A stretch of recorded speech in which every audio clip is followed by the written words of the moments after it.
Kovai PSG தொழில்நுட்ப கல்லூரி 75வது நிறுவன தின விழா கல்லூரியில் பயின்ற தொழிலதிபர்கள் மற்றும் சாதனையாளர்களான முன்னாள் மாணவர்களுக்கு விருதுகள் வழங்கி கௌரவிப்பு.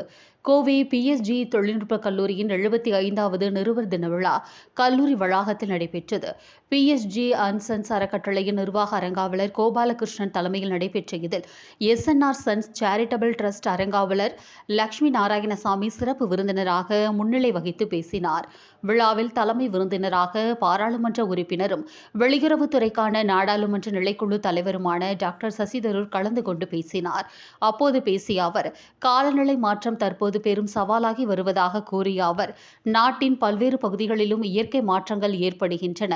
காலநிலை மாற்றத்தை சமாளிக்க புதிய தொழில்நுட்பங்கள் கண்டறிய வேண்டும் என்றும் தெரிவித்தார். மாற்று எரிசக்தி குறித்து யோசிக்க வேண்டும். சூரிய சக்தி, காற்றாலை மின்சாரம் ஆகிய இயற்கையை பாதிக்காத எரிசக்திகளை பயன்படுத்த வேண்டும். இயற்கை பாதிக்காத கட்டுமானங்களை மேற்கொள்ள வேண்டும் என்று கூறிய அவர், நமது தகவல்கள் திருடப்படுவதை தடுக்க இணைய பாதுகாப்பை மேம்படுத்தி புதிய தொழில்நுட்பங்களை கண்டறிய பொறியாளர்கள் முன்வர வேண்டும் என்றும் கேட்டுக்கொண்டார். தொடர்ந்து நடைபெற்ற விழாவில் பிஎஸ்ஜி தொழில்நுட்ப கல்லூரியில் பயின்று சர்வதேச அளவில் சாதனையாளர்களாக உள்ள முன்னாள் மாணவர்களுக்கு விருதுகள் வழங்கி கௌரவிக்கப்பட்டது.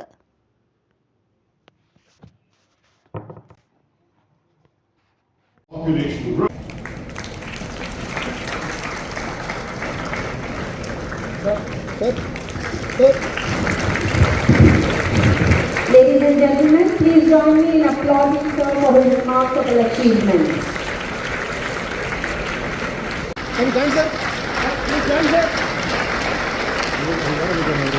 வரமாட்டாங்க.